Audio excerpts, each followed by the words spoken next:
menindaklanjuti laporan masyarakat mengenai penambangan tanah uruk diduga tanpa izin di Talang Kemang, Kecamatan Gandus, Palembang. Satreskrim Polrestabes Palembang bersama Capdin Reg 1 DESDM Provinsi Sumsel langsung melakukan penggerebekan. Alhasil, petugas gabungan langsung mengamankan 2 orang berstatus saksi dan mengambil keterangan sejumlah saksi di lapangan terkait penambangan tanah uruk tersebut.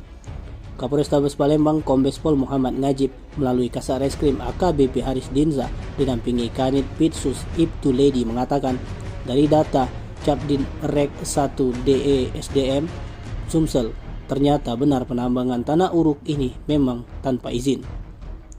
Di tempat yang sama, Kepala Cabang Dinas Reg 1 DESDM Provinsi Sumsel, Lucy Suryadi, membenarkan tempat yang dilaporkan masyarakat ini tidak ada izin penambangan berupa izin usaha pertambangan atau izin penambangan batuan. Kegiatan itu melanggar Undang-Undang tentang Pertambangan Mineral dan Batubara, Undang-Undang Nomor 4 Tahun 2009, perubahan Undang-Undang Nomor 3 Tahun 2020, ancaman 5 tahun penjara atau denda 100 miliar rupiah. Tim Liputan Sumsel Update TV melaporkan.